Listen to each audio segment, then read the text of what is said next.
Szanowni Państwo,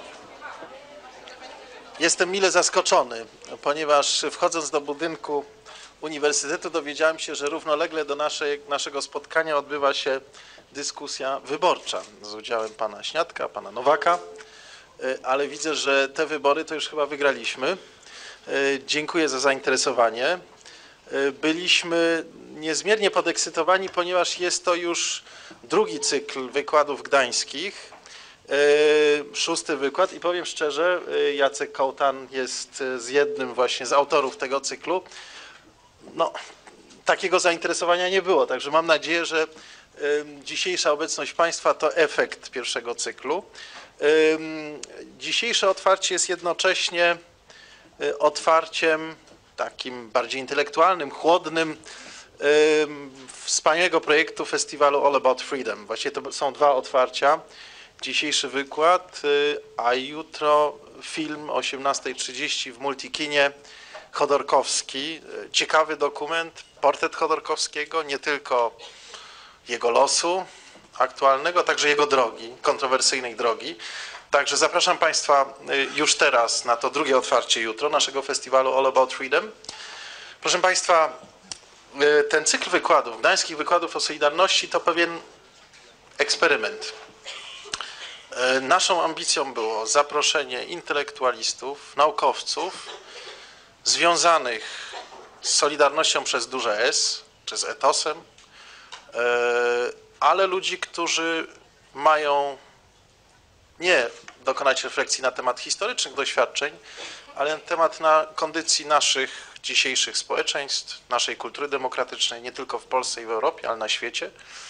Takim prawdziwym highlightem był ostatni wykład pierwszego cyklu profesora Alana Turena, postaci wielkiej w socjologii światowej, człowieka, który przyjechał w 1981 do Polski, badał Solidarność i te badania, te refleksje wtopił, wniósł w szerszą refleksję na temat ruchów społecznych na świecie w XXI wieku. Cieszę się bardzo, że nasz dzisiejszy gość, Jeffrey Goldfarb, właściwie nawiązuje do tych doświadczeń też biograficznych Alana Turena. Nie tylko sam jest wybitnym socjologiem, profesorem New School of Social Research, która, powiem szczerze, mnie się bardzo pozytywnie kojarzy, szczególnie z falą emigrantów europejskich w latach 30., 40. To jest miejsce, Uniwersytet Hanny Arendt, Erich Froma, Claude'a Lévi-Straussa, także miejsce pamięci, powiedział, europejskie miejsce pamięci w Nowym Jorku.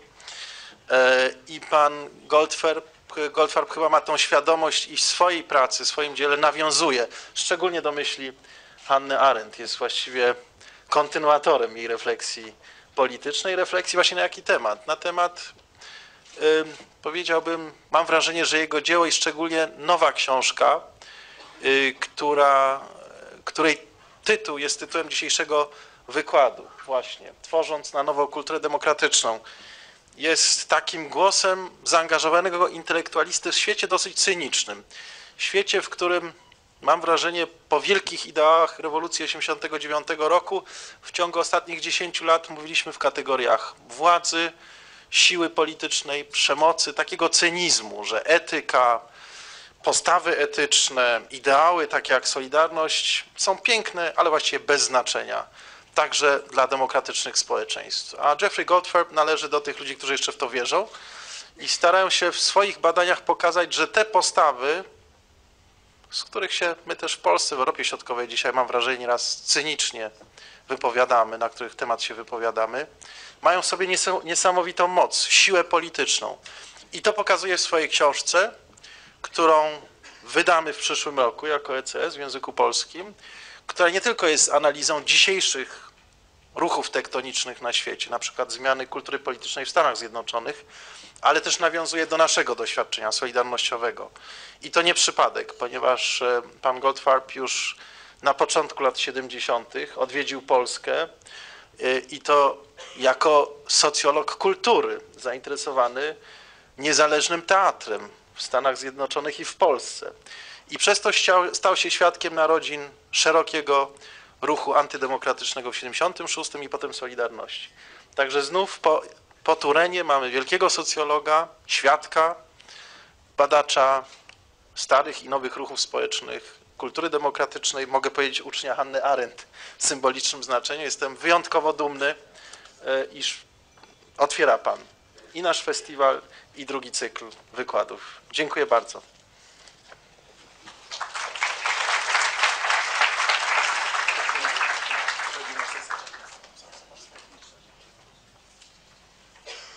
Jacek Kołta, dzień dobry Państwu. Ja króciutko, tylko ciesząc się niezmiernie z tej frekwencji, z zainteresowania wykładami Solidarności, chciałbym zwrócić Państwa uwagę na naszą stronę internetową Europejskiego Centrum Solidarności, na której pojawiają się informacje na temat nowych odsłon tych wykładów. Już w listopadzie czeka nas wykład Leszka Koczanowicza. Dokładny termin podamy Państwu wkrótce na stronie internetowej, więc będę bardzo wdzięczny za zaglądanie na tę stronę, a także za korzystanie z wideo nagrania. Jako że dokumentujemy wszystkie z wykładów, to można te, które odbyły się w zeszłym semestrze, obejrzeć na naszej stronie internetowej. Pozostaje mi już tylko oddać głos Jeffowi Goldfarbowi. Cieszę się bardzo i mam nadzieję, że odrobina światła z New School też pojawi się teraz na gdańskich wykładach Solidarności. Przypomnę tylko Państwu, że jutro o godzinie 18:30 otwieramy festiwal, filmową część festiwalu All About Freedom w Multikinie w Gdańsku, pokazując świetny film dokumentalny Chodorkowski, historia współczesnej Rosji i problemów z kulturą demokratyczną w tamtym kraju, ale jednocześnie taka wielka historia tego, co dzieje się tak naprawdę z kulturą demokratyczną na całym świecie. Poza reżyserem tego filmu i Arturem Liphartem, polskim dystrybutorem filmów z takiej niszowej kultury filmowej, także Jeffrey Goldfarb będzie brał udział w tej dyskusji po samym filmie. Zapraszam Państwa bardzo serdecznie do jej udziału. Dziękuję.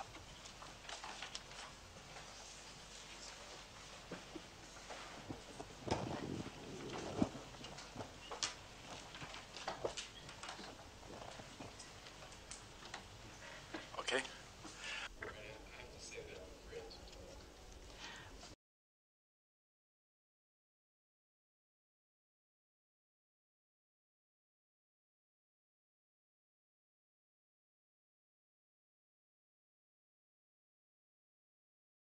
They were talking about.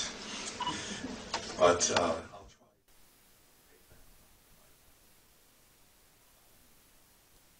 it's really great to be back in Gdańsk. It's especially good to be invited by the European Solidarity Center to give this lecture at the All About Freedom Festival. It's a visit I've long wanted to make, and an occasion that seems to be particularly appropriate. The last time I was here was in 1985. It was a mission in support of solidarity to observe the trial of Adam Michnik, Bogdan Lis, and Władysław Wasynuk. Adam had written an open letter to people of goodwill in the West to come to the trial, published in the New York Times.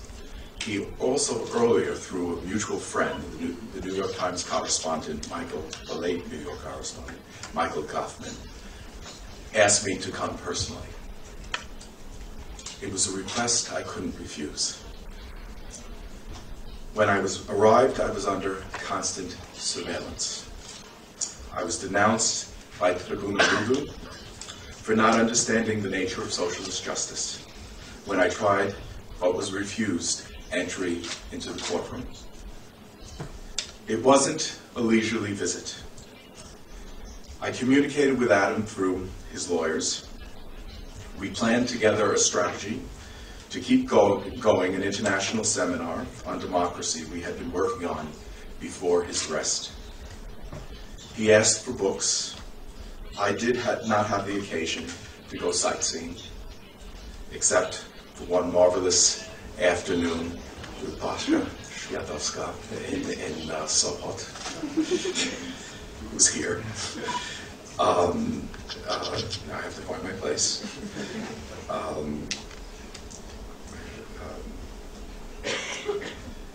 And the sights, even though it was a very nice afternoon that day, were not nearly as beautiful as they are today.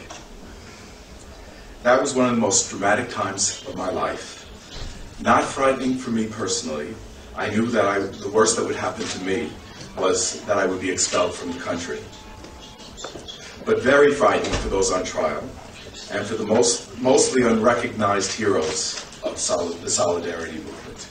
The workers, the union leaders, the intellectuals and lawyers who during my visit helped me through the city and helped me make my appearance. And again, I have to say, I remember very specifically Basha helping me with my appearance, and who risked imprisonment for their everyday actions in the making of solidarity.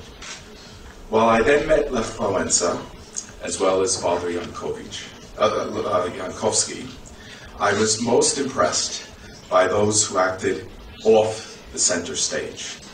They were so dedicated to and worked so hard for the cause of freedom without apparent prospects that it would be won, and without fame or fortune for themselves.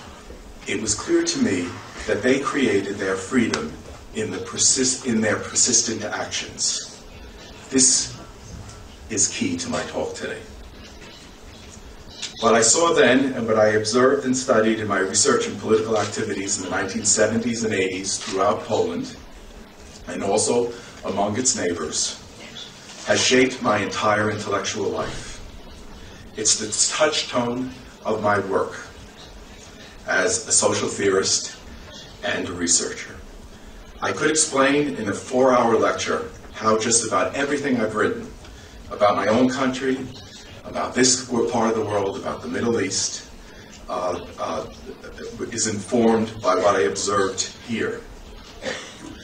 About my own country in the Middle East, these are 2 other areas I've done a lot of research in, and which I'll explore today. We are together deeply indebted to the sung and unsung heroes of solidarity. But today I am less concerned with that, more with the insight that their actions provide. I will focus on 2 theoretical points: the politics of small things and the reinvention of political culture. These are the titles of my 2 most recent books, in order to think about the project of reinventing democratic culture. I will try to present a clear and condensed account of the theoretical points and think about them with you by considering instances of the project of the reinvention of democratic culture. I will compare the way things were here then, when I first visited your city, to the way things are now in my country, and I will also take a look at the recent situation in the Middle East and North Africa. In retrospect, thinking about this part of the world and my experiences in it in the 20th century, I gained 2 key theoretical insights which help illuminate the global situation of the 21st century. 1, small things matter. Democracy is in the details of everyday social interaction. 2, political culture is not just about destiny, but also about creativity. First, my notion of the politics of small things. A concept drawn from the political theory of Hannah Arendt and the sociology of Irving Goffman, and developed by looking carefully at the day-to-day life in the democratic opposition and the alternative cultural activities here in Poland. Now, I'm going to read a paragraph that's dense theoretically, even though it goes down easy. So I'll read it slowly, and you should try to listen carefully. When people meet and speak in each other's presence and develop the capacity to act together on the basis of shared commitments, principles, or ideals, they develop political power. This power is constituted in social interaction, It is realized in concerted action. It has its basis in the definition of the situation, the power of people to define their social reality. In the power of definition, in the power of definition, in the politics of small things, there is a power of constituting alternatives to the existing order of things. When this power involves the meeting of equal, respectful of factual truth, and open to alternative interpretations of the problems they face, it is democratic. As Arendt theorized, such meeting, talk, and action constitute political power as the opposite of coercion. As Goffman investigated, this power is constituted in expressive life, in the expressive life of the involved people. Power by acting together, expressively created. Such power has been highly consequential and has great promise. In Poland, the significance of the politics of small things was apparent during the communist experience, contributing to the quality of life in people's Poland. And it became a force that put an end to the experience. Its importance is unappreciated in the present political environment. I will explain by providing some snapshots of the experience, highlighting their significance. As I remember the day I arrived to observe the trial of Michnik, Lis, and Farsyniuk, I feel as if I was moving through an American spy thriller. Met at the Warsaw airport, taken to an apartment, an underground solidarity locale with broadcast equipment for solidarity interventions. After an hour or so, I was put on a train to Gdańsk, given instructions to go to an apartment in the old city. A few minutes after I arrived, on that rainy night, the phone rang. Whoever just arrived, the caller reported, is being followed by the authorities. I was observed from the moment I arrived in Warsaw by both the authorities and the underground.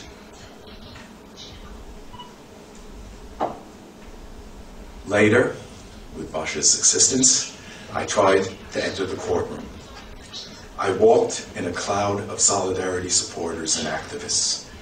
Women pushing baby carriages were the most impressive. Each step I took during my 10-day visit, then, the authorities of the People's Republic and the network of solidarity activists surrounded me, revealing the two sides of power. The authorities had the full power of the party state, the secret police, the nomenklatura, and the Soviet alliance behind them. Solidarity's power was grounded in the capacity for people to act together. That this power persisted and was very real was confirmed when it flourished after martial law, not to mention the ultimate victory in 1989. Indeed, I think it is important not to interpret the meaning of solidarity by its ultimate victory. It was not only a means to this end. The people I met in the early and mid-'80s did not anticipate the defeat of communism. And present-day Poland, with all its strengths and weaknesses, was way beyond their imaginations. Their activities, and I believe they're significant for us today, are understood as a continuation of what they had done in the past. We misunderstand if we impose teleological meaning upon them. There was a hope that the activities then would contribute to a more decent future, yes.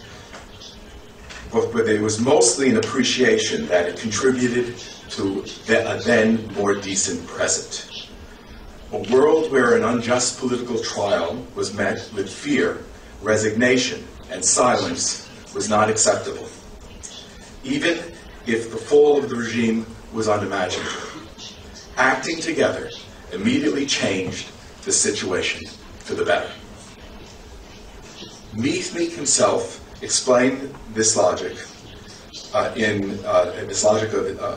this action in his classic essay, The New Evolutionism. This essay, together with Václav Havel's classic, The Power of the Powerless, helped me imagine my idea of the politics of small things. Thus, I understood the theater movement I studied in the early 70s and Pope John Paul II's visit to Poland in 1979. I wrote my dissertation on the theater movement, Polish student theater, including such groups as Kalambor and Navias in Wrocław, Teatr Stu, Kleonasmus of Krakow, Teatr Plastyczny of Lublin, Teatr Siódemki of Łódź, and Teatr Ósmego Dnia of Poznań. In these theaters, among their performers and their audiences, the power of the politics of small things was revealed. They were not engaged with regime or anti-regime politics. Their importance was that they constituted a zone of independent sensibility and identity. In these theaters, a different Poland was not only imagined and performed, it actually existed. They did not support the regime or attempt to reform or overthrow it. They created a life apart from it. Such life apart became a societal experience, a society-wide experience in 1979. I think this is the way to understand the profane significance, not the religious significance, the profane significance of the Pope's visit. To be sure, he was an opponent of communism. But when he came here and was greeted by millions, they were not engaged in a political demonstration, but in a religious and social one. I'm thinking of Emil Durkheim here. People did not flock to see the Pope and celebrate Mass with him as an explicitly political act, anti-regime, instrumentally directed toward the defeat of communism. Their activities were ends in themselves, and they came to see themselves differently as a result. Clearly, seeing this laid the groundwork of the Solidarity movement. It revealed a collective shared understanding that the Polish people had a different character than that which was imagined by the official communist press. They could perceive themselves as people acting on their own, independent of officialdom, as indeed occurred on a grand scale, not only when the Pope greeted the public, but also in the planning of the event. And later, there was solidarity. The relationship between power and culture changed, as the nature of culture and of the power was changed. Political culture was reinvented. More in a moment about that. Before explaining more fully what I mean by the reinvention of political culture, I suggest we consider another example. A poetry salon in Damascus, Syria, I read about last year, before the Arab Spring, reminded me of Polish student theater. Both the theater movement and the salon are examples of constituted free zones in repressive societies. They both are examples of what I call the politics of small things. They further both demonstrate the possibility of reinventing political culture, the possibility of reformulating the relationship between the culture of power and the power of culture. The secret police were present at the Beit al-Qasid, the poetry, house of poetry in Damascus. I'm sure I totally mispronounced that. The New York Times reported in an article published last September. Yet despite the presence of a significant arm of the repressive state, this has been a place where innovative poetry has been read, including poets in exile. Politically daring ideas have been discussed. A world of alternative sensibility has been created. Not the star poets of the 60s, but young unknowns have predominated.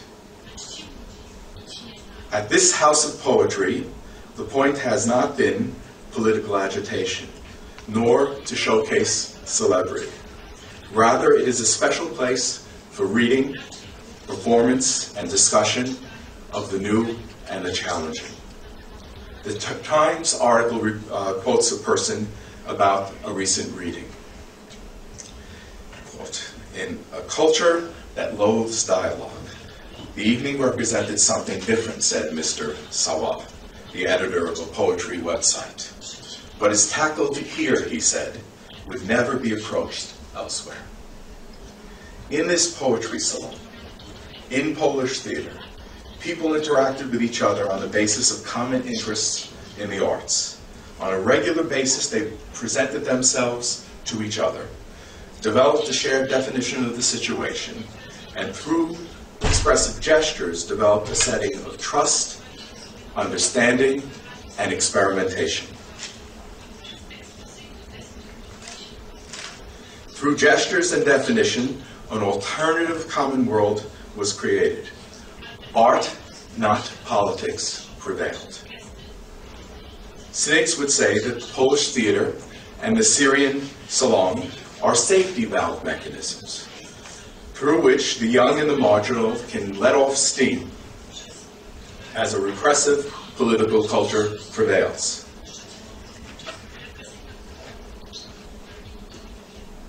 But in Poland, the safety valve overturned the official culture, even before the collapse of the communist regime, as I explored in my book Beyond Glasnost, The Post-Totalitarian Mind, and as you know, I hope, as a matter of your history. And now something remarkable is developing among Syria and its neighbors. I'm not asserting that a happy ending is necessarily the result of such cultural work, the fall of communism, the Arab Spring. But I do want to underscore that the very existence of an alternative sensibility in a repressive context changes the nature of the social order. Poland was not simply totalitarian during the communist era. And Syria, a year ago, was not simply repressive. That country now is in a virtual civil war. Yet, with amazing persistence, the most violent repression has been met with an incredibly sustained nonviolent resistance. I believe that such miracles are not conceivable without the experience of places where the possibilities of dialogue was established. Places where poetry and theater could prevail. And because of this, political culture can be, indeed, has been reinvented. In Syria at least, for a discrete number of people in a particular location, in a particular time. But the limits of today may very well be different tomorrow. This I observed among my Polish friends.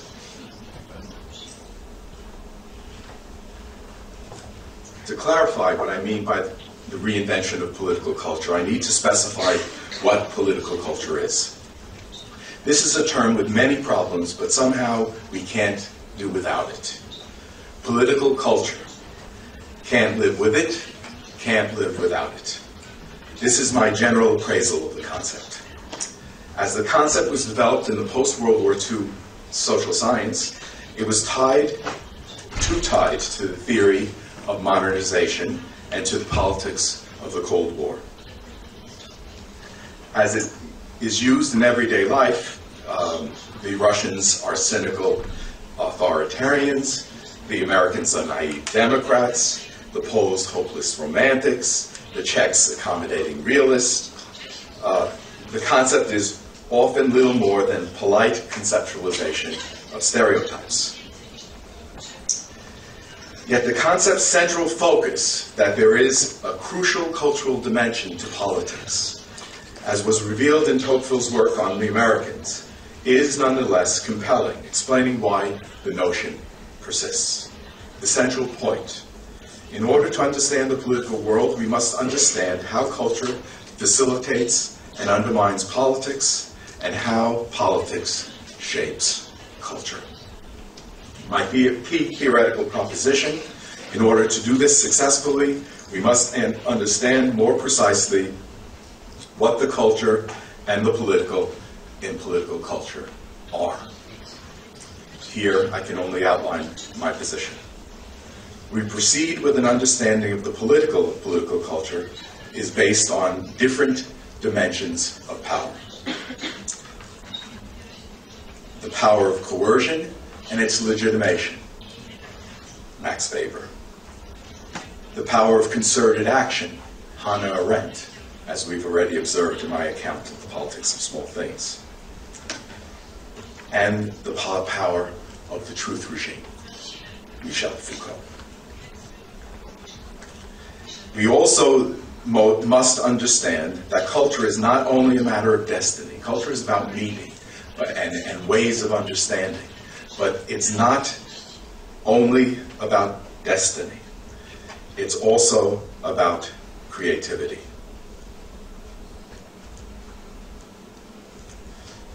Americans can be sophisticated and authoritarian. Russians can become Democrats and have become Democrats. Czechs can be romantic and Poles can be realistic. To study the persistence and change of political cultures, we need to examine the relationships between power and culture as they persist and are changed in specific settings. In my new book, I demonstrate the theory by trying to use the notion of the reinvention of political culture to understand central problems of our times. Here we consider the examples at hand and one more to achieve some insights into the project of reinventing political culture. Now, my following sentence I don't want to be heard out of context. So the first thing I'm going to say, I say with some distance. Everyone knows that Islam does not and cannot support democratic practice. Yet our world is changing in unpredictable ways because a transnational democracy movement has developed in North Africa and the Middle East. Democracy may not prevail in the region as a whole or in any specific corner of it, but only the most dogmatic proponents of the clash of civilizations thesis cannot notice that there are indigenous cultural supports for democracy in the region. The root of these supports, I suggest, is to be found in such places as the Damascus Poetry Salon. More important than that particular place, most obviously, is the youth movement in North Africa and Facebook interactions throughout the region, and in the reporting about these developments by cable news broadcasts, especially Al Jazeera. The power of concerted action, supported by the development of different approaches to and experiences of debate and self-governance, is now a significant force in the Arab world. The appeal of democracy now overshadows the appeal of Islamic extremism, pan-Arabism, nationalism, socialism, Marxist-Leninism. Political culture is being reinvented. The hopelessly romantic Poles developed the self-limiting revolution, an appreciation that, as Michnik has put it, gray is beautiful. Hyper-realistic Czechoslovakia became the heroic grounds for the Charter 77 movement and the Velvet Revolution. Realism and romanticism met, and the Long March of '89 was constituted. Political culture was reinvented. The project of reinvention of political culture and its links to the politics of small things is no more apparent than in my country, and especially in the politics of and surrounding our president. He became president thanks to the politics of small things. His major project is to reinvent American political culture. He has been opposed by an alternative, powerful politics of small things, the Tea Party, and an adamant opposition to the reinvention. During the now I'm a little concerned that some of the details that I'm going to speak about here are going to not be known to you. So I hope that if I'm assuming something and you don't get it, that you ask for clarification. During the presidential election campaign of 2008, I thought I saw 4 reasons why Barack Obama had significant potential to be a transformational president. And I'm sorry to the translators. A version of this argument was made, was translated and published in Gazeta Wyborcza when I argued that Obama deserved the Nobel Peace Prize. First, I thought that he would change the definition of what it means to be a typical American. He was reinventing American political culture by reimagining the American dream, by addressing the problems of the American dilemma. The American dilemma is understood as being the continuing legacies of slavery. Maybe I should read that again. He was reading American political culture by reimagining the American dream, by addressing the problems of the great American dilemma, the legacies of slavery. Second, I thought he would move the political center from right to left, so not a leftist, moving the political center from right to left on the great issues of the relationship between state and markets. He would demonstrate the government is not primarily the problem, as Republicans since Ronald Reagan have maintained, but a major democratic institution that can help address the pressing problems of our times. And third and fourth, I thought that the way he did politics, and the way he spoke about politics, the way he was supported by a mobilized social movement, wanting fundamental change, using the politics of small things, and the way he used eloquence, classical eloquence, rather than sound bites, also marked a transformation, a significant transformation. The form of his politics would be as significant as its contents. On formal issues, he's delivered. In the case of eloquence, against his opponents. In the case of the politics of small things, with them.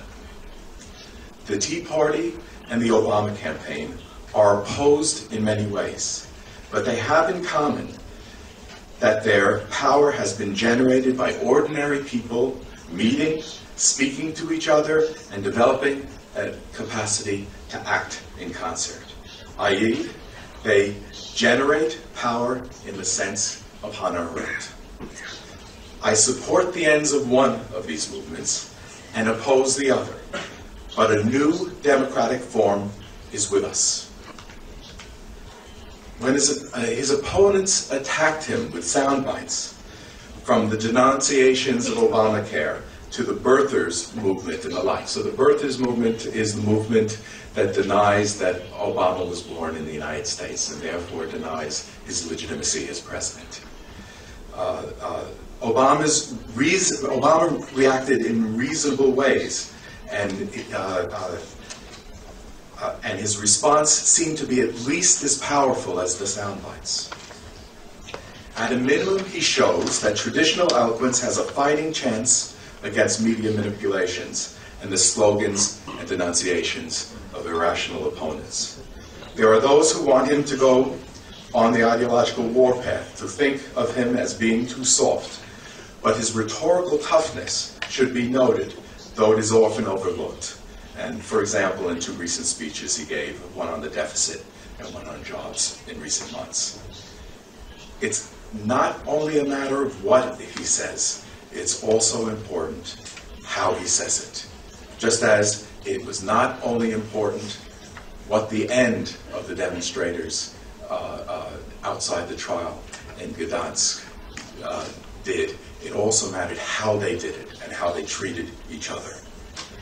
On the matters of crucial importance, there is an ongoing battle.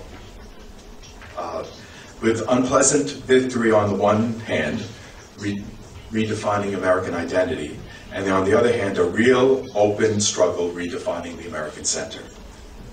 So I'm saying, on American identity, Obama has won, and it's a very, very significant victory. On the question of the role of the state and the economy and things like that, the case is still open. There's something truly unpleasant about the birthers movement, about the appeal of politicians like Sarah Palin, Michelle Bachmann, Donald Trump. I'm not sure you know who those people are. They resist an African-American president because of his identity.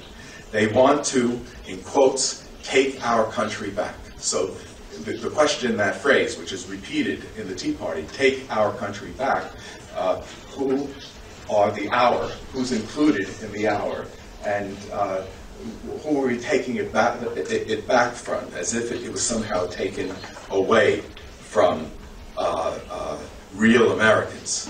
They question whether Obama was born in the United States and therefore challenge his legitimacy as president. They portray a moderate man with quiet dignity as a demagogic fascist. Sometimes they are more explicit, portraying him with clearly racist terms and images.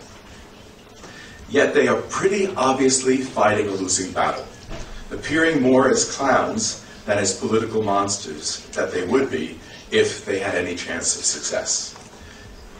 Those fighting against a diverse society that America is and that Obama celebrates and embodies are fighting against demographics and bound to fail.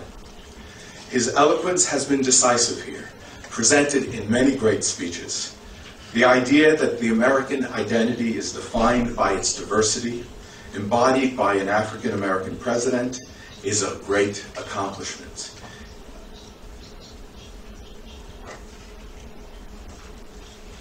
His words, I think, have settled the matter. This is a major example of the reinvention of political culture. America persuasively is identified now with anti-racism and not racism. On the more mundane battles about the political economy, in his project to move the center left, Obama's accomplishments are more contested. I don't take seriously those who view him as a hard leftist, Marxist, or socialist. That's all very silly, even though it's the view of many Republicans. I think it's silly, and it's a silly and tendentious exaggeration. And this is the way Clifford Geertz understands ideological rhetoric, and that's probably what it is. It's either that or it's racism. Either in the cry, that is in the cry to take our country back. I think it's pretty clear Obama is left of center, conventional Democrat. Some reasonable critics are concerned that he is insufficiently centrist, others that he's insufficiently leftist. This demonstrates his centrist credentials. I personally tend to think that Obama is too accommodating to those who deny his legitimacy. More often than not, I want him to push harder to move things in a more progressive direction. Yet, unlike his critics who denounce him as being no different than his Republican opponents, I think he is getting a lot done on the four grounds that we've just reviewed. I still think he may be a transformational president. So, in this presentation thus far, I have made the link between the politics of small things and the reinvention of political culture in three different cases: Central Europe, the Middle East, North America, the United States. This is a sketch more fully developed in my books, The Reinvention of Political Culture and the Politics of Small Things. But I have promised a little bit more today. Beyond these arguments, that is the reinvention not of political culture, but of democratic culture. This is something that is implicit in my books, which I would like to make explicit here in a highly concentrated conclusion. Looking forward to discussing this matter with you in a moment. The increasing importance of the politics of small things is a striking characteristic of our geopolitical situation. Ordinary people have made a difference, have created consequential political power. It is the power of the demos. is the people. It is people's power, but more than that. Gorbachev, perhaps unintentionally, and Reagan, perhaps intentionally, certainly contributed to the fall of communism. But to overlook how the democratic movement, led by such figures as Varsiniuk, Lis, and Michnik,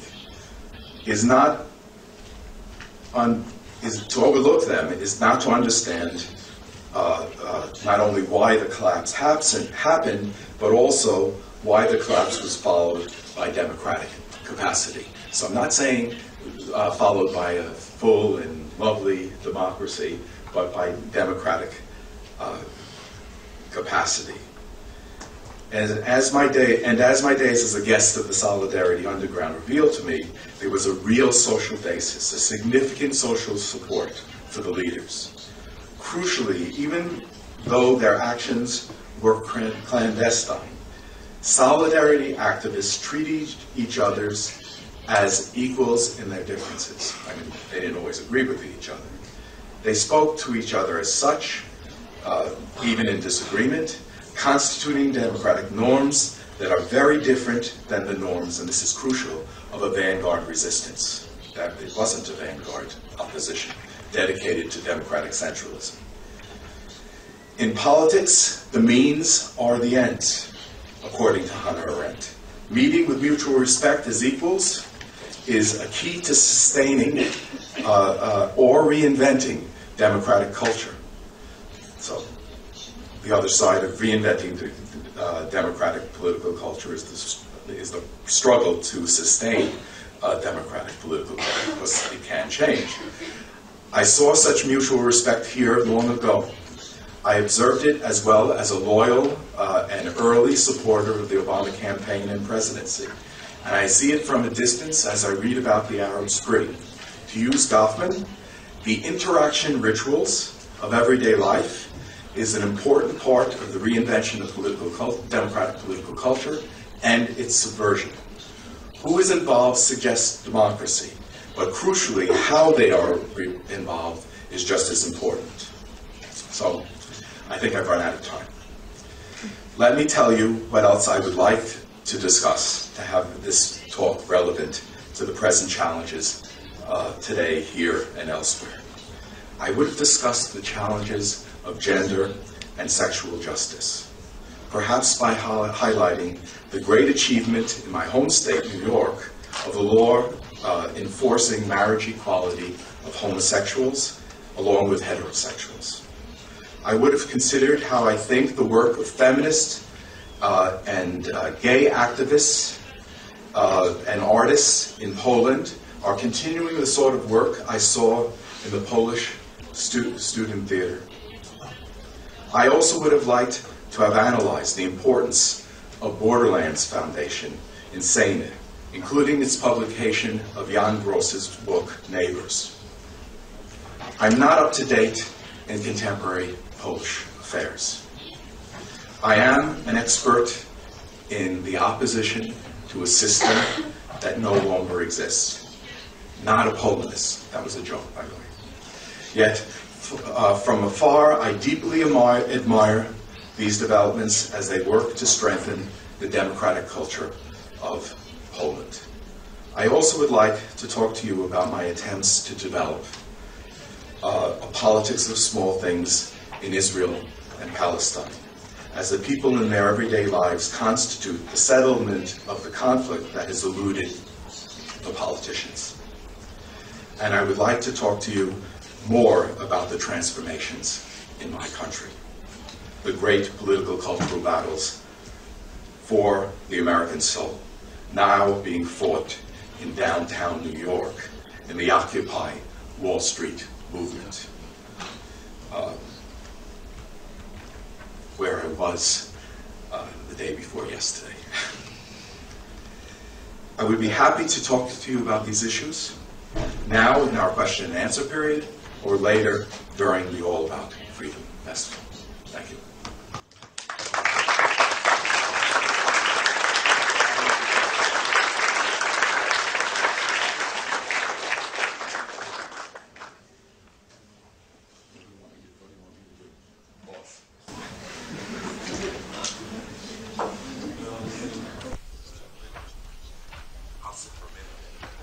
Dziękujemy bardzo za wykład.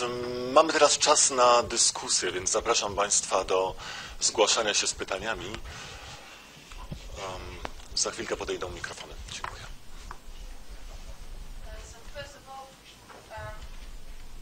First of all, I'd like to thank you for the beautiful lecture.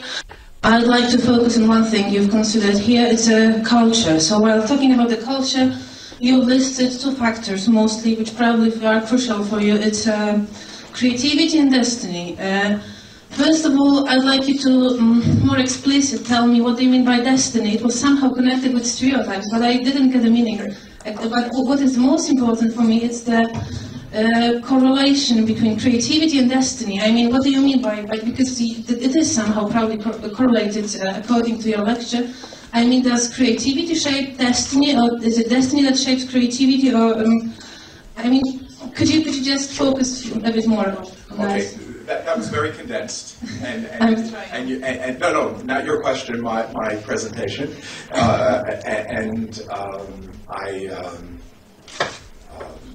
I apologize if it was unclear. So it goes something like this. First of all, I think of culture as the arts and sciences, very broadly understood.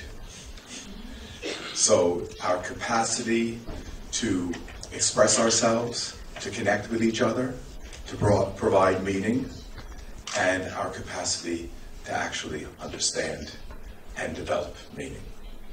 So that exists in everyday life, and it exists also in specialized institutions, the arts and the sciences. So when I think of culture, as a sociologist of culture, that's my object of investigation. Okay? First thing. Now, it's interesting that in everyday life, when we say we're reading the cultural pages, we're usually reading about movies, poetry, theater, and so forth. So zones of creativity, human practices of creativity. But when we read the literature on political culture, we usually are reading about how there are cultural patterns in societies which channel them, which have them persist, explain continuity. So what I want to do is remember with political cultural inquirers that culture is indeed about inheritance. You're Polish, and part of being Polish is that you inherit the legacies of solidarity. But you're of a new generation, and you can't be simply confined to those legacies. You have to deal with them however you want to, but you actually have to live your own life. So continuity and creativity are part of your inheritance as a Polish woman. Many other things are part of your inheritance and your creativity, but there is this dimension of your life. So I want to remember, for students of political culture, to remember this dynamic, this tension that exists between continuity and creativity. So that, tomorrow we're going to see a film about Russian political problems.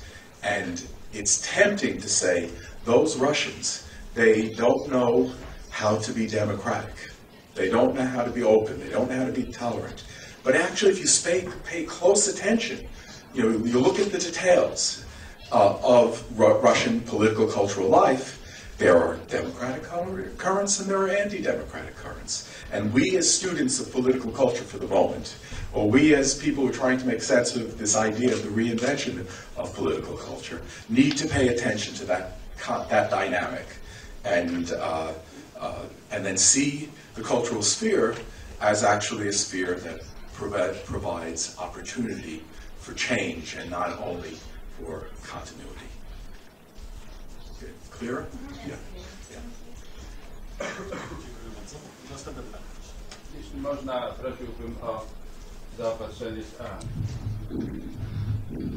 Ja będę po polsku, dlatego, bo to, co chciałem powiedzieć, jest trochę sophisticated, high sophisticated.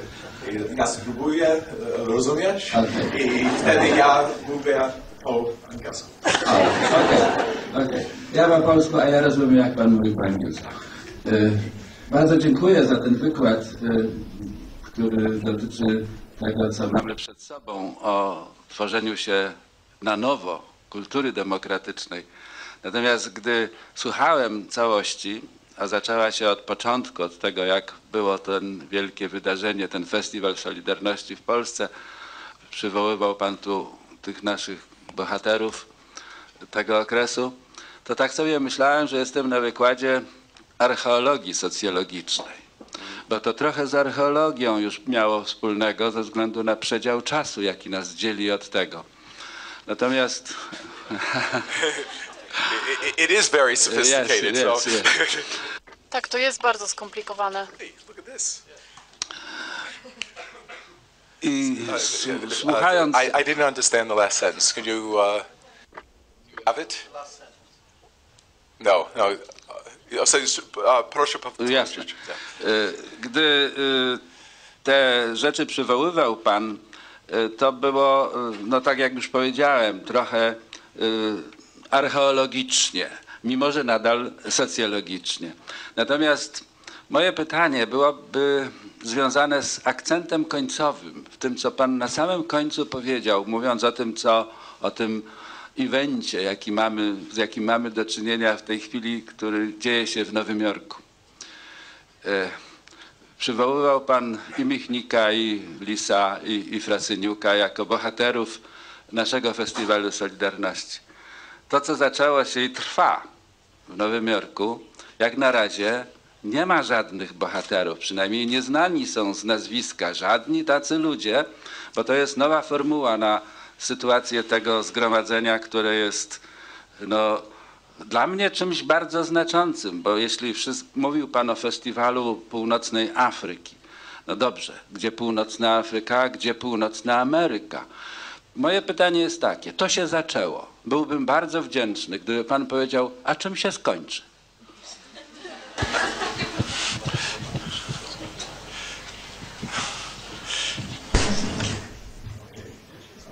First thing, I have no idea where it's going.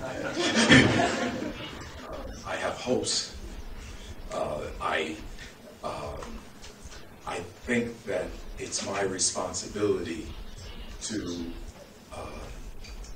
point to possibilities, but not to predict outcomes.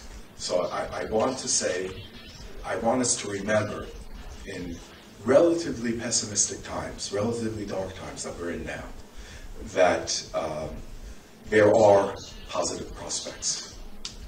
They're not certain, but they're possibilities. And we need to remember that there are these possibilities, because if we don't act. And if we don't act, we lose. First thing. As far as the problem of leadership, you and I lived through the solidarity period and the pre-solidarity period. And I don't know about you, but for me it was actually interesting how some people came to be called the leaders. There wasn't a... For example, like Wałęsa. Yeah, Lech Wałęsa, but even Lech Wałęsa, it wasn't, I mean, he was a leader, and it's important to remember now, at a time in his life where he has not always distinguished himself, that he did distinguish himself. I actually remember with Basha overhearing an interview he gave with a Western broadcaster. He was absolutely brilliant. So he was a very talented man within a certain range.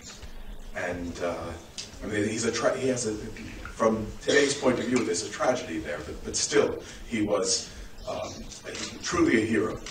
But heroes often are actually found when they're needed, or after the fact, sometimes before the fact.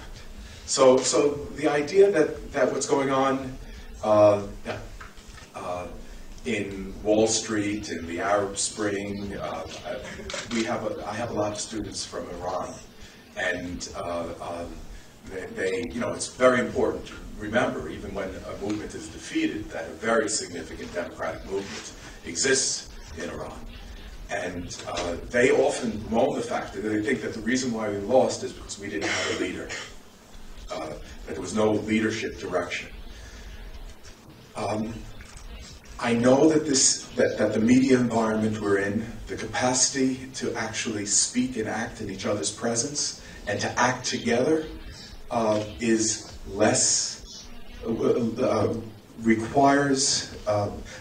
makes it so that leadership is not as important. What I mean is that it's possible to coordinate action without leadership in the present media environment in a way that you couldn't do in the earlier media environment. And it does present problems then for the articulation of a clear position of the social movement. So I recognize that this is a problem. But I also want to remember that the key to the power of solidarity was not in the meetings and the voices. The key to the movement was actually in the people who went on, who acted together. Meetings' voice, Wałęsa's voice alone, if it didn't speak with other voices and articulate in some ways the position of those voices, would have very little power behind it. So I'm particularly interested in that power behind it. I recognize that the way leadership is not as important for the formulation of a movement then presents rhetorical problems for the movement. But for example, in Occupy Wall Street and what's developing, the absence of leadership at this social movement level presents a problem if the social movement was an instrument for a specific end. But to a certain extent, it's an end in itself, and it's important as an end in itself, and then has political significance as it exists next to a functioning liberal democracy.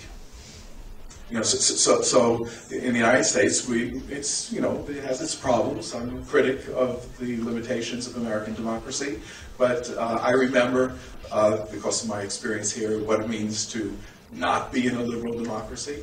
And we have a liberal democracy. It's not bad. It's not great, but it's not, that's not the absolute best in the world, which is a rhetorical gesture of American politicians, but it's a functioning democracy. So with the institutions of a functioning democracy, with political parties next to the social movement informs the political discourse, and that political discourse is then consequential. Now, I don't know that's going to happen in the Occupy Wall Street movement. I hope it is, but it's for sure what happened with the Tea Party movement. So the Tea Party was also amorphous. People were part of it. Does everyone know what the Tea Party is? Yeah? Okay, it was also amorphous. It had many different directions. Then other political agents used the power that they created to actually engage in political debate and political contestation. And the result is that the American debate has been changed fundamentally because of the presence of the Tea Party. What I'm hoping is that American debate will be corrected with the presence of the Wall Street movement. Did I answered your question? No.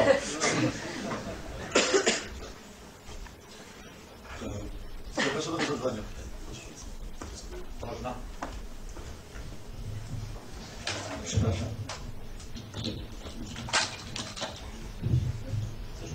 Już jest włączone.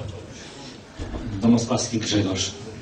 Ktoś powiedział o tych ruchach, że to jest taki rój bez struktury i przywódcy i nie wiadomo w jakim kierunku leci i jakie ma cele. Obserwując te ruchy z polskiej perspektywy, która jest bardzo mierną perspektywą, do nas nie docierają pełne informacje o celach, o zadaniach, o strukturach, które się dzieją w świecie. Nasze media nie mówią My mamy bardzo ograniczone pole widzenia, szczególnie tak jak ja, który nie znam języka angielskiego, czuję się nawet upośledzony w jakiś sposób w dostępie do świata.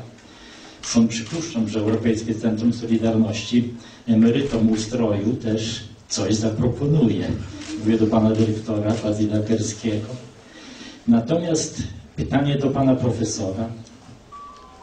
Czy system po prostu nie weźmie tych ruchów, dając im jakieś beneficja? Bo ja obserwując ruchy nie widzę celów, a widzę konieczność dopuszczenia do stołu. Dajcie nam to, co wy macie. Może nie w takiej ilości, może nie w takiej proporcji, może nie w takiej jakości, ale jeśli ruchy dostaną to przypuszczam, zgodzą się. I w tym sensie historia się skończyła. Czy pan profesor mógłby się do tego ustosunkować? Przepraszam. The problem is I understand everything until you ask the question.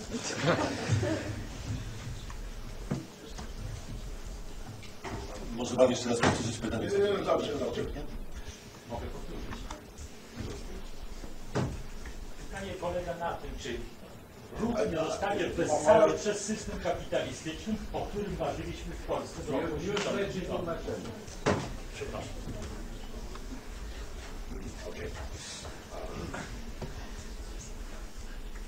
First, I have to confess to you that I don't think there's an alternative to capitalism.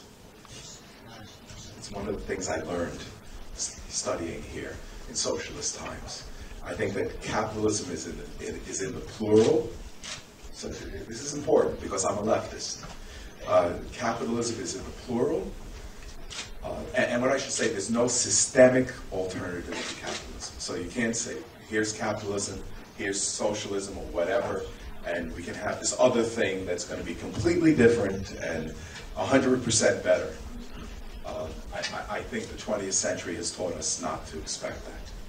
So I don't know if that makes me controversial or wise or an apologist.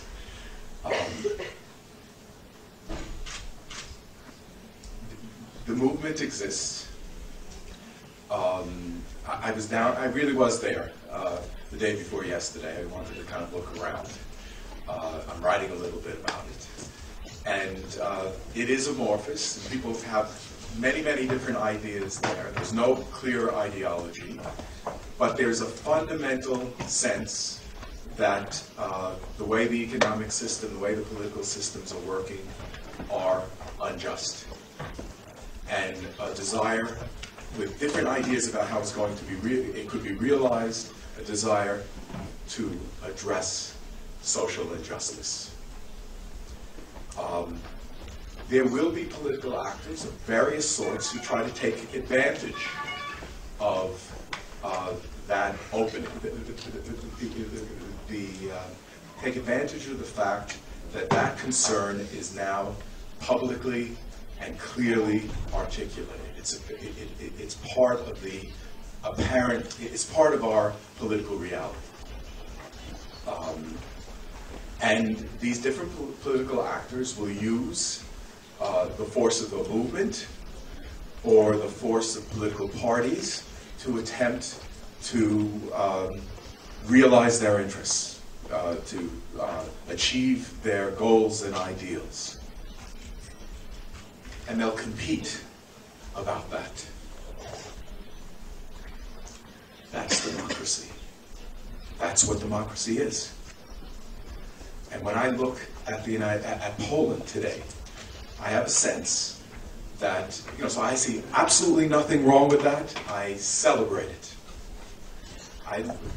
When that movement didn't exist, and I had a sense that there was deep social concern in the society about these issues, and it wasn't being addressed by the political system, I was deeply concerned. But different political actors opportunistically trying to take advantage of this new opening, that's democracy. And when I look at Poland, I see conflict between two parties, and I take it from my friends and colleagues that there's a sense on the part of lots of people that the choice between the two parties is between, in fact, the horrible and the very horrible. And you know, as an old hand at voting, I say always vote for the horrible over the very horrible, unless the horrible really involves great injustice. You know, so I wouldn't vote between one wing of the Nazi Party or the other wing of the Nazi Party.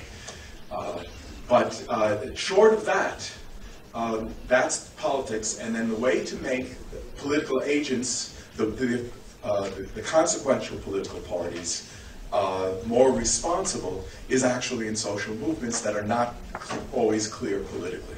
Now, you have an advantage that I, as an American, don't have. You see, it's common in European circles to kind of look at Americans and say, oh, you come from such a young country. You know, you're naive. You know, you Americans don't have the experience, don't have the history that we have. But in fact, in this case, we're old. We have the oldest modern democracy. And it's an 18th century democracy. And it doesn't adapt. The political institutions, political parties don't adapt to these things as rapidly as they do in a parliamentary democracy. So if there was a movement like the Wall Street movement here, where there was really mass support and participation, I have no doubt that this would be politically articulated. And there would be a battle. There would be a battle about who can speak in the name of the movement. And as I said again, that's democracy. That's the best you're going to get in really existing democracy.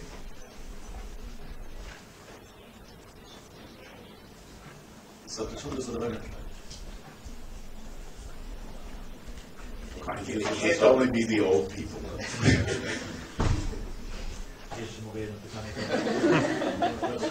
And then everyone else should think, okay, what question do I have? Pan profesor nie mówi o interesach. Czy na to socjologiczną ocenę nie należałoby nałożyć, czy też dodać interesy oraz konteksty? Dlatego, że Pan mówiąc o Solidarności, o ruchu, Pan powiedział o festiwalu Solidarności w Polsce. Ja też tak trochę to odczuwałem jako stary komunista. Bezpartyjny, dodam, żeby jeszcze zagmatwać sytuację. Właściwie opór wobec systemu zaczął narastać w latach 50., a się nic nie zmieniało. A zmieniło się w latach 80., ponieważ konteksty się zmieniły.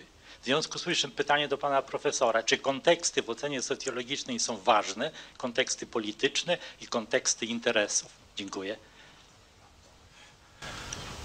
I always say text and context. Yes, you have to pay attention to the context, but the context doesn't completely define the text. And I think it's one of the sins of sociology, you know, Marxists and others, to assert. And it's the reason why Hannah Arendt was not a sociologist. I am a sociologist. She was even anti-sociology. And I draw upon her exactly because text matters. It really matters apart from context, in interaction with context. So business, certainly. Interest, certainly. But again, I think, you know, I could play the game again with you. That business, the political system and the economic system and class relations, and I'm not afraid to use the term class as a way of describing how inequality and justice is structured in a society. These things matter, but as they yield conflict, it also matters whether they're articulated politically, and whether people who have conflicting interests, I mean, this is key. If you have conflicting material interests, there is the question of how then to confront the other, and what kind of power can be generated. And I'm particularly interested in the power of the people who are propertyless, who are less powerful, and what kind of power they can generate. You can't generate, workers can't generate opposition to capitalists. I mean, I don't really, it's a little simplified, but by being better capitalists than the capitalists.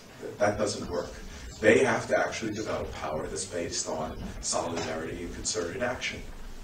That's how, just as, opposing the communist authorities in the 70s and 80s, the opposition couldn't create an alternative central committee and a party elite and then compete with the other party. That was not allowed.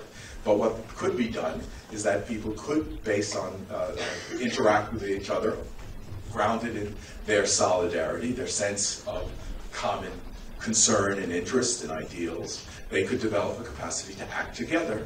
And ultimately, the authorities couldn't silence that. I'll tell you a story. I had an old friend, Jan Szczelecki, famous Polish sociologist. And in the 1980s, early 1980s,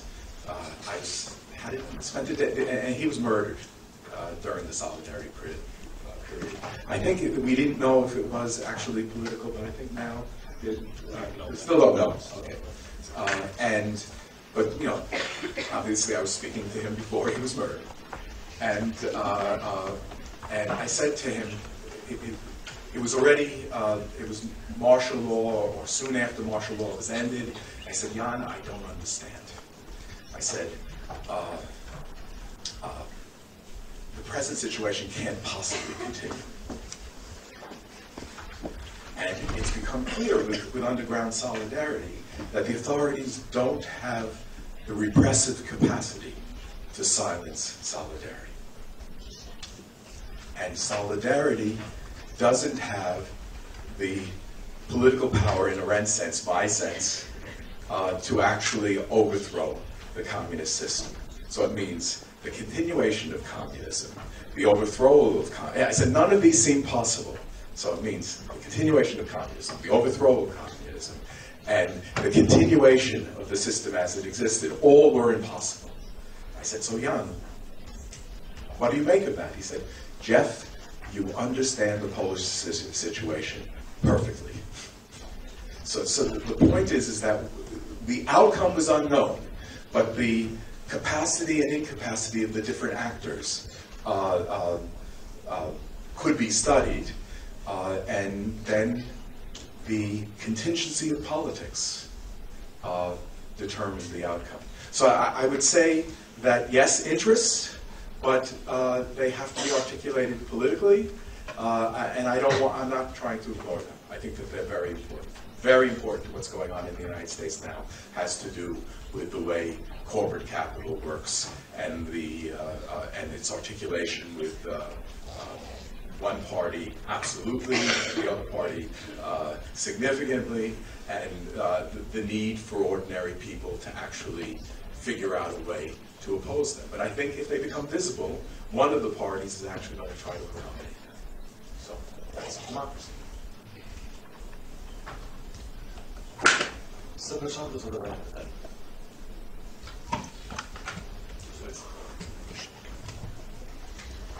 I would like to ask a question about your opinion about the British riots. What can you say about this? Because that happened in a democratic country. And was it for you only just gangster behavior, No. or something that actually meant for the people? Thank you. I probably know as much as you do about it, or maybe less than you know about it. But I felt that it was scandalous when I was reading about it, and I even wrote a little bit about it. I have a blog called Deliberately Considered. It's moving from blog to online magazine, and So I wrote a little bit about it, and I think it's very obviously, I mean, there may be hooliganism and people who are not properly civilized and all that, no doubt. There are always hooligans, and there are barbarians in our midst.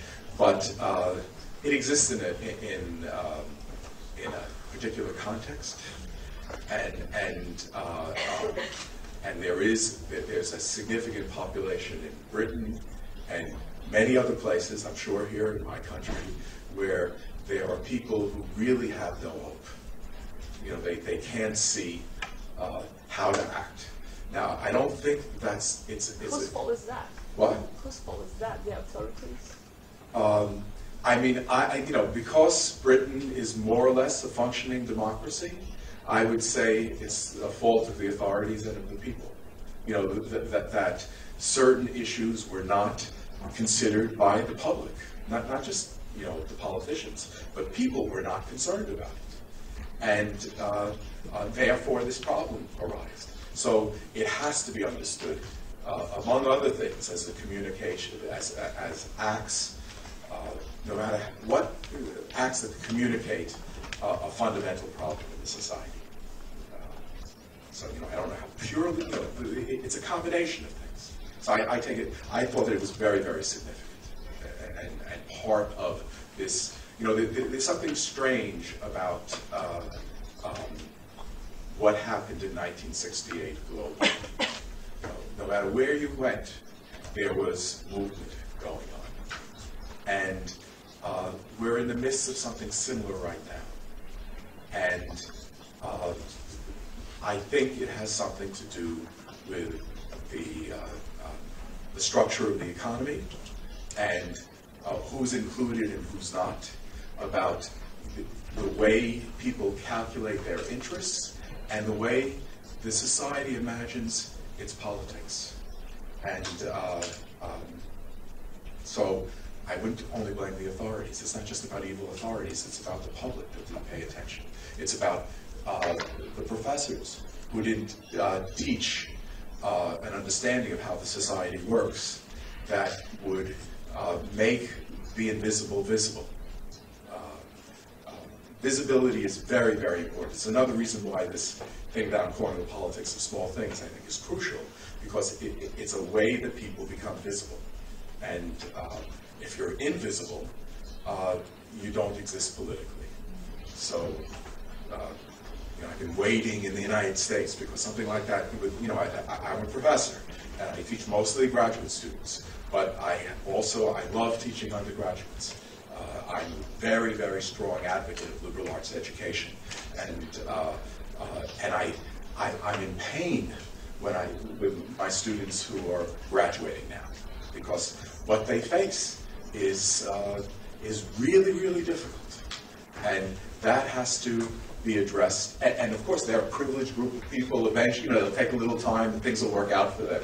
But you know, multiply that, square that, and cube that, and that's what's going on. You know, I think we have to understand what's going on in England for it to be that way.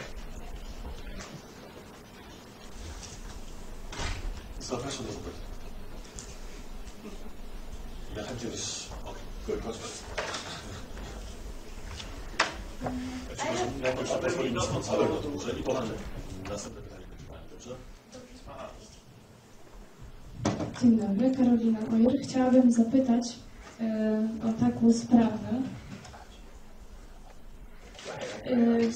ponieważ to jest bardzo wspaniałe, kiedy wszyscy opowiadają o tym, jak narodziła się ta cała Solidarność, jak ta nowa demokracja tak naprawdę powstawała, kiedy ludzie mieli coś do powiedzenia i wspólnie jakoś działali.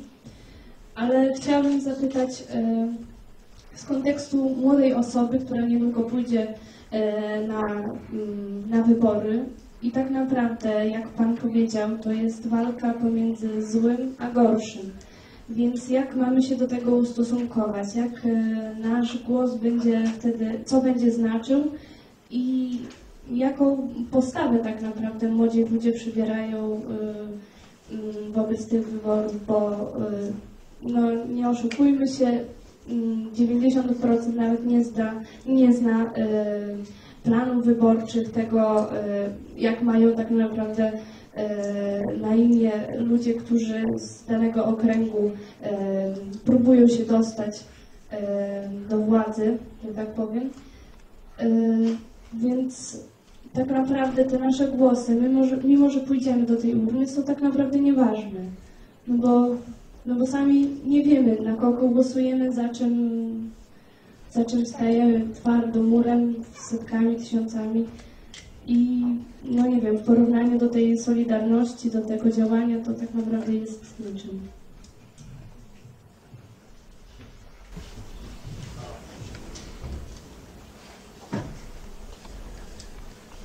What happened here in the 70s and 80s was very important. But while it was happening, it probably, well, it didn't seem as beautiful as it does in memory. I'm always shocked by, when I talk to people, I did an interview for the Institute just before I came here. And I'm amazed at how beautiful the stories sound. Because when you're in the middle of it, it doesn't seem beautiful. And what was involved is just acting because you felt that you had no other choice but to act. And acting with a sense of, without a sense that it was going to serve any purpose, or it would have a long, I mean, that it would have a long-term consequence. I think that what happened, what existed then was that people knew that by acting they were, somehow it was different because they acted than if they didn't act. And because they existed in a system where acting was hard. So if you managed to do something, it was immediately gratifying. You don't want me to tell you who to vote for, because I know less about the competing programs than you do.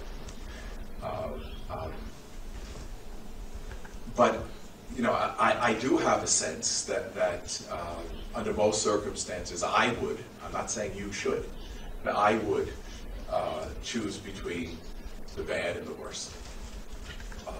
But if there's a political message to what I just, my paper, or a political message to my reflections upon what existed here, is that it, that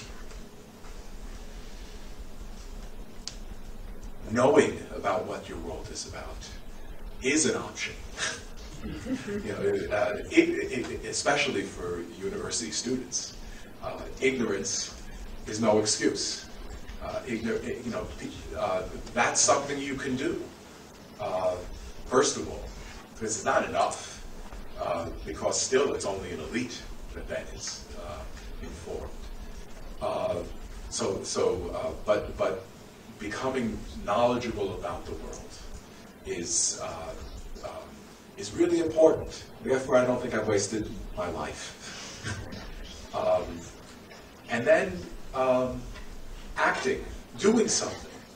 You know, one of the really great things about American political culture, which persists, is this history of volunteerism, this capacity, willingness to associate with other people who have common concerns with you. Now, it waxes and wanes, but you know, Tocqueville noticed this in the 1830s, and it's still an important part of American public life. So that those kids, and now the labor unions that joined them yesterday, including some of my students, yesterday, I know I've read I even have some new, fresh photos of the demonstration that happened yesterday. They don't even think twice about acting. Now, think about how different Poland would be today if there were such a movement here. No one, the reason why it does, well, I mean, it really makes a difference. It makes a difference not only because it might yield an outcome, but just by acting, you actually create, doing something, you actually create a different world. So I'm not, I hope to be more informed about it in a day or two than I am right now. But I've been admiring the gay rights movement in this country, the feminist movement in this country, the work of alternative artists now. And I think that they actually make this a different country than it would be if they didn't exist. And those are some issues and some ways of acting. There are certainly many others. And don't get me wrong, I'm not saying that there are good and bad causes. It's not, it's just actually a mobilized society, a society where the citizenry is mobilized, is a better place, and with greater democratic potential than one that isn't. It can yield really horrible results. So mobilized societies can be authoritarian, and it's not a. But if you have concerns, then if you and your fellow citizens and your friends do something, then it's a different world. It's sounding a little pedantic, but as a way of kind of concluding this remark, which I'm not sure I'm happy with,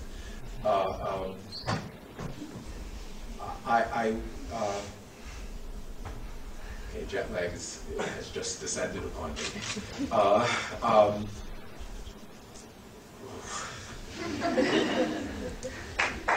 Thank you.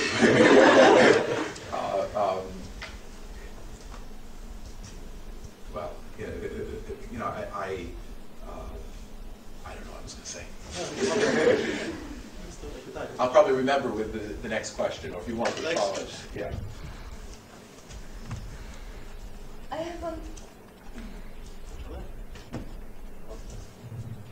I have only one question. Could you tell us something more about the institution, what is Pogranicze Insane? I know this organization, and I will be appreciate if you tell me what do you think about it. I think a lot about it. I've been there, and they have a good website, so for factual information, you could go there. The reason why I mentioned it, so first of all, Borderlands Pogranicze has its roots in this theater movement that I studied, and they settled on the border. Does everyone know about them or not? Yeah, it's stupid for me to be telling you about this. But what I admire about them, first of all, the most extraordinary thing is that they translated Jan Hus's Neighbors, and it fits their project. What?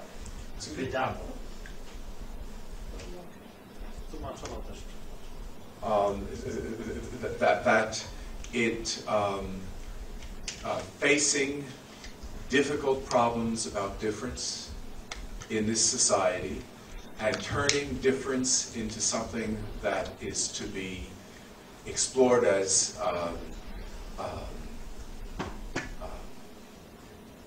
a resource that provides opportunities for creativity. I celebrate.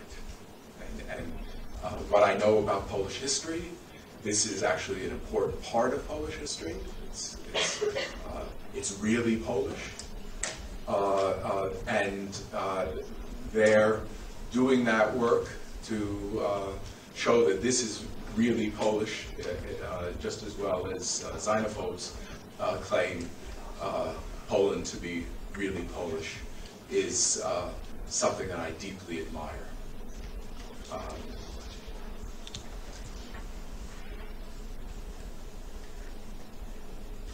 I have seen they work with young people in a very distant part of Poland, people who would normally be really on the margins of the society, and instead they are in a cultural center. These young people have a sense of the larger world. They have a sense of the history of the deep history of the lands that they're on. They address, it's an area where there still is Polish-Lithuanian tensions, and they help the people of the region to actually turn the Polish-Lithuanian diversity into a treasure rather than a problem. The publication of Neighbors is, it's a book that I think is very important. I think that it opened up the discussion in Poland, which makes me happy that as a Jew, I have studied Polish affairs. Some of the reaction to the book does not make me smiley. But the fact that the book was written and the discussion has occurred says something to me about political culture as a site for reinvention. And I see them doing that in the way they respectfully use historically Jewish buildings and spaces for, in a way that honors the ghosts that exist in Poland and in that part of Poland. So I think it's a very important institution. And lastly, this all has to do with internal Polish stuff. But this internal Polish stuff is actually, and it has very little to do with Jews, I have to say. It really has to do with Poles. And this kind of work is about the challenges of the shrinking world we live in. As an American, and I'm an American, this is not such a big challenge, though indeed I see the election of Barack Obama as really a great victory for people who want to deal with the problems of difference in the United States. But generally speaking, America is a very diverse society, and we deal with this diversity relative to other countries with ease. And so this institution that teaches people in Poland and around the world to deal with difference with ease and pleasure, I think is very, very important. Ja też chętnie skorzystam jeszcze z głosu w takim razie. Historia Solidarności, którą opowiedziałeś, jest bardzo optymistyczną historią. Trochę obawiając się tego, że wpadamy w nadmierny optymizm, zastanawiam się cały czas także nad ciemną stroną tej historii. Można byłoby ją opowiedzieć także w alternatywny sposób, zwłaszcza myślę o roku 89, takim roku zwycięstwa oczywiście, w jakiejś mierze Solidarności, ogromnych politycznych zmian w całej Europie Środkowo-Wschodniej. Te konsekwencje były wielkie, wszyscy o nich wiemy, więc...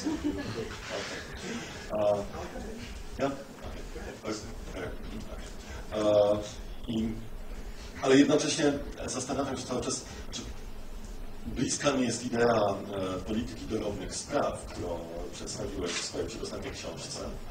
I wiem, że to jest ta jedna strona zjawiska, o której nie możemy zapominać i która jest także kluczową stroną zmiany. Natomiast jest jeszcze druga strona tego całego fenomenu, mianowicie cała masa struktur, pewnych konstrukcji społecznych, politycznych, ekonomicznych, w których żyjemy i które na tyle usamodzielniły się w stosunku do relacji, jakie zachodzą między ludźmi, tych relacji życia codziennego, że tak naprawdę to one nas formują. Więc myślę sobie oczywiście o pojęciu dyskursu, o tym wszystkim, o czym w socjologii, w filozofii społecznej mówił Foucault. I to pokazuje pokazuje oczywiście tę ciemną stronę, że ten powód do optymizmu jest wtedy zdecydowanie mniejszy. Choćby z tego względu, że ta polityka pewnych spraw, która prowadzi do tego, że ludzie zbierają się albo przed Wall Street, albo na placu Tiananmen, albo na placu w centrum stolicy Egiptu, że te kroki są zawsze krokami spóźnionymi, one są reakcją na to, co już się wydarzyło, a co było w mniejszym stopniu wynikało jakby z relacji międzyludzkich, a w większym stopniu z pewnych struktur, które wykraczają ponad to, co jest podmiotowe, mówiąc naukowym językiem. Jaki wobec tego, czy ten optymizm w stosunku do tej polityki życia codziennego i tej siły bezsilnych ma jeszcze aż taką rację bytu?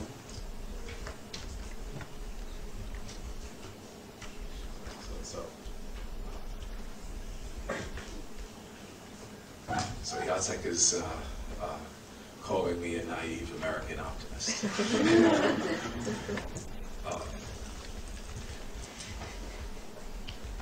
First of all, and I think actually Foucault would agree, that the structures of discipline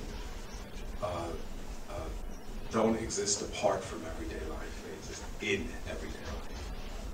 And my discussions of the politics of small things is not an argument that those structures don't operate, but that there are other things that operate along with it. So I don't want to say that it's just, that's the reason why I was a little uncomfortable with my answer about what should be done. I don't want to just say, well, just do it and everything will be fine. Because we just do it within a world that we inherit and that constrains us. But it doesn't constrain us apart from the world we're in.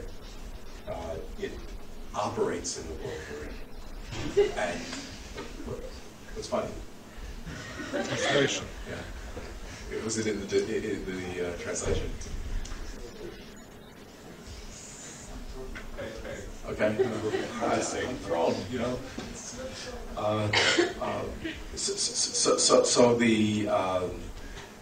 So that's the general, my general answer particularly about solidarity. There are there's victory and there's defeat. There's victory and there's a great achievement and the forgetting of the great achievement, which I think is what you're referring to. People there's no necessity of a cultural tradition being sustained. Reinvention is not only about creating something new and completely different, it's also reinventing a treasure, keeping it alive under new circumstances. And there are very good reasons why it can be lost. So here, crucially, there was a huge challenge to move from a non-economy to an economy. And it was not clear, there was no blueprint, not known how it could be done. And I think that the people who did it didn't listen, didn't notice what I noticed. So that's not that they didn't listen to me, but they didn't notice what I noticed. And that I don't think that there's a systemic alternative to capitalism, but I also think that capitalism is in the plural. There are different ways that I think always an economic system is embedded in social and political practices, and there's no one way that it should be embedded within social and political practices, and there was absolutely no reason why it couldn't have been embedded within the practices and the insights of solidarity. But somehow people who were not experienced, who some of whom thought they knew you know, I worry about I'm a social theorist, but I worry about social theorists.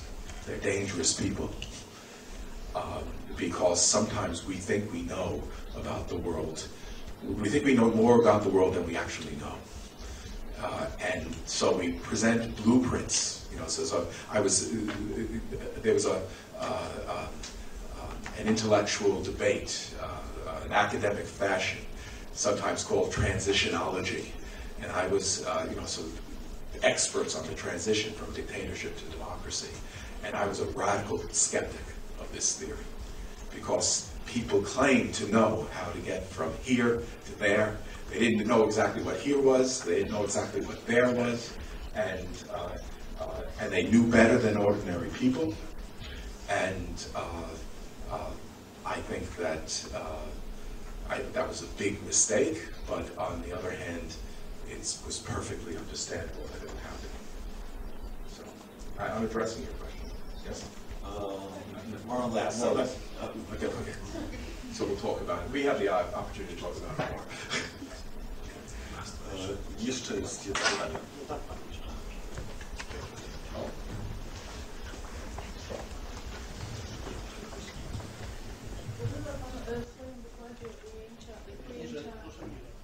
Używa Pan w swoim wykładzie pojęcia klasy. Jakoś zarówno w ruchu solidarnościowym, jak i teraz w tym kryzysie ekonomicznym ginie gdzieś klasa naukowców, intelektualistów, czy elity, jak to nazywamy. Dopiero kiedy tak zwani zwykli ludzie jakby wyszli na ulicę w Polsce, to wówczas pojawili się właśnie pisarze czy profesorowie. Tak brakuje mi także, brakowało mi ekonomistów z uniwersytetów słynnych, tak jak Harvard, żeby powiedzieli, że właśnie ta ekonomia, która była wirtualna w Stanach Zjednoczonych i w świecie się stworzyła. Jaką opinię Pan ma na temat odpowiedzialności właśnie naukowców w stosunku do społeczeństwa, w którym żyją, żeby ostrzegania wcześniej o takich zjawiskach? Gdyby można usłyszeć opinię na ten temat. Zwłaszcza chodzi mi o ten ostatni kryzys ekonomiczny i jakby tylko żaden ekonomista, może kilku, już teraz nie pamiętam nazwisk amerykańskich naukowców, którzy się wypowiadali na ten temat wcześniej, 10-15 lat temu, ale nikt ich nie słuchał. Jak oni się teraz mają swoich studentów, mówiąc im o tym, co się wydarzyło w ekonomii.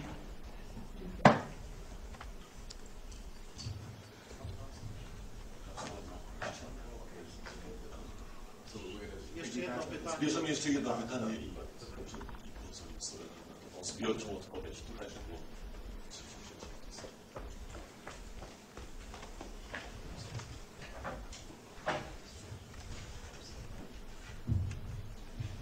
Dwa pytania. Zbigniew Mańkowski, dziękuję za wykład.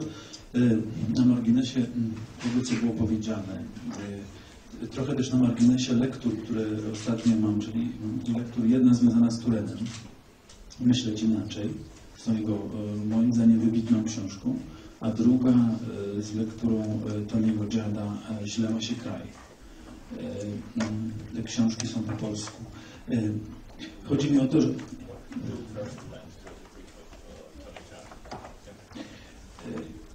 ta polityka drobnych spraw jest mi bliska też, jeżeli chodzi o, zajmuję się literaturą w związkach z innymi naukami. No, chociażby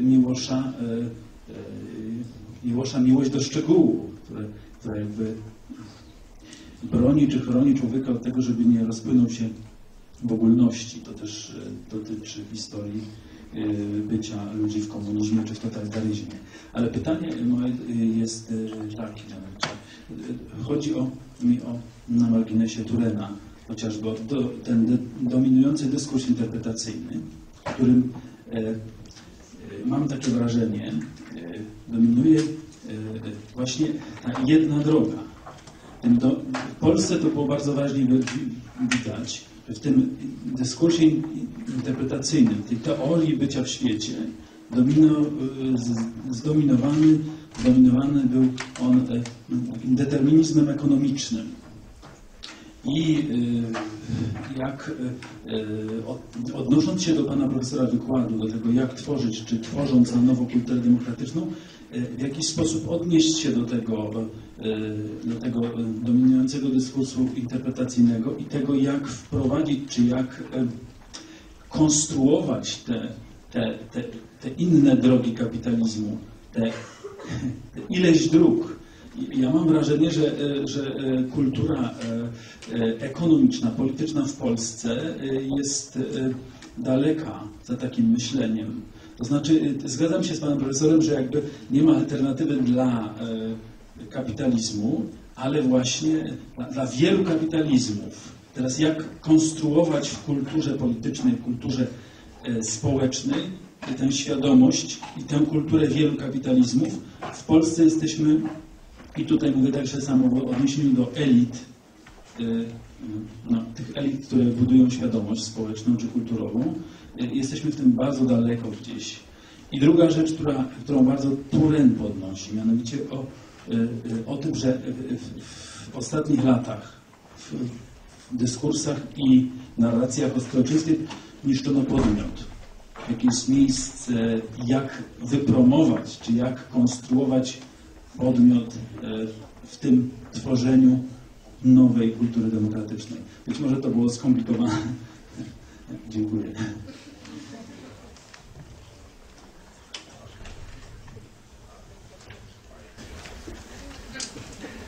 First of all, I want to say I'm tired, and I suspect that you're tired too. But I'd like to at least hint at answers to these questions. So, first of all, I'm much more comfortable speaking about intellectuals and scientists than I am about classes. For much of my career, and this is a little bit of answer to the second question, much of my career, contrarian that I am, I wanted to remind people that it didn't all come down to class. That there are economic realities that shape, that have an impact upon our social existence, but the argument that they fundamentally shape the contours of our existence, or that they are primary causes of value, whether or not they are, too often it actually leads to an ignoring of other opportunities. I teach Noam Chomsky. People know Noam Chomsky? Does he know? And he has this kind of political economic theory of the media, the propaganda model, and I like to point out that he's 90% right, but actually the crucial matter is the 10% that he's wrong. So the political economy plays a very important role in shaping our lives. But what makes the difference between democracy and dictatorship is the 10%. The New York Times mirrors the interests of the ruling class in America. Pravda mirrored the interests of the ruling class in the Soviet Union. But New York Times is a real newspaper, and Pravda wasn't. So it's the 10% that's crucial.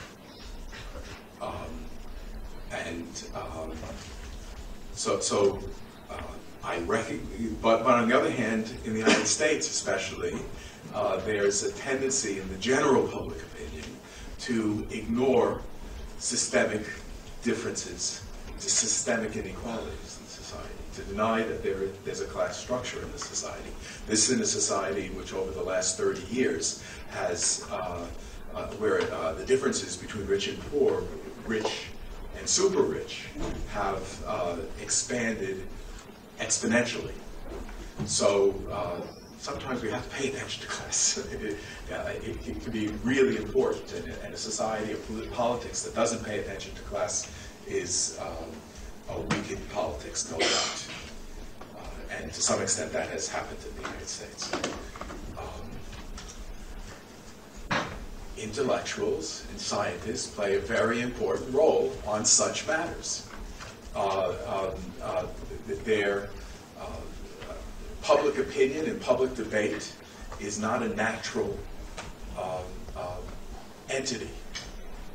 It's something that is constituted, and intellectuals and scholars play a very important role in constituting public debate.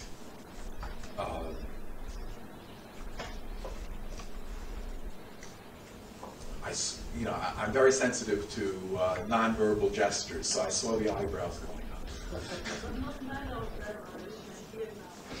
What? Not many intellectuals and professors here as well. Right. Yeah. The thing is that there's a structure to the way it works. For example, maybe this will be the last thing. I have always been centrally interested in public debate. Even as a kid, I didn't know it, but the causes and if you want to know what does Jeff Goldfarb work on, it's the causes and consequences of free speech. Everything I've worked on is about that. But reaching an audience is part of free speech as well. Reaching the public. And some scholars engage in activities having to do with status attainment that help them with their status in the academy and cut them off from the general public. So particularly this has to do with how one writes, how one speaks. I try to speak as straightforwardly as possible, as clearly as possible. I succeed and I fail, but I hold that as a very important ideal. So therefore, I wish it were a more general ideal in the academy. But it's not just our fault. Gee, if only we wrote better, if only we wrote like Tony Judd, then we would be significant. No, that's not it. There are clearly reasons, structures that make some issues debated and set the terms of that debate. It has to do with class. It has to do with the logic of the media, and also the logic of political contestation. So, nevertheless, intellectuals don't define the debate, but what we talk about, when the economists decide that what's really important to them is developing more and more sophisticated mathematical models to kind of explain hypothetical realities, they develop their discipline in a way that is intellectually exciting, and I'm not going to censor it, but it cuts off debate. That cuts them off from a careful analysis of contemporary economic problems. So, on the other hand, and this is the last thing, when you say something unexpected, it's the nature of the media and news. It works very nicely. It doesn't work as well in Polish. News is wiadomość. And so news means new. So what defines, but it's new within a storyline. So actually, if you have a story to tell that's off the storyline, it's not paid attention to much.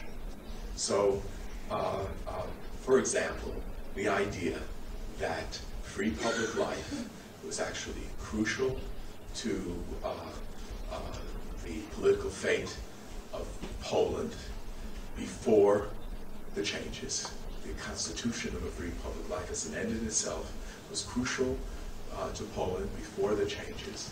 And then also the kind of robust cultivation of a free public life with people acting in concert in the presence of each other is crucial to the Polish present as well. That's a storyline that is not, doesn't define media reporting, but one can struggle to achieve that. I'll say one last little thing about one thing that I said I wanted to talk to you about, but I didn't. In Israel-Palestine, there are Palestinians and Israelis who engage in what I call the politics of small things among themselves and with each other, and they actually show in their practices what a solution to the conflict is. And one of my projects was, and it failed, to actually turn that reality, and it's true, it's there, into a storyline like Dissidents was a story in Central Europe, in the Soviet Union. Because, but mostly it's invisible, and therefore it's not consequential. I don't know if that's too elliptical.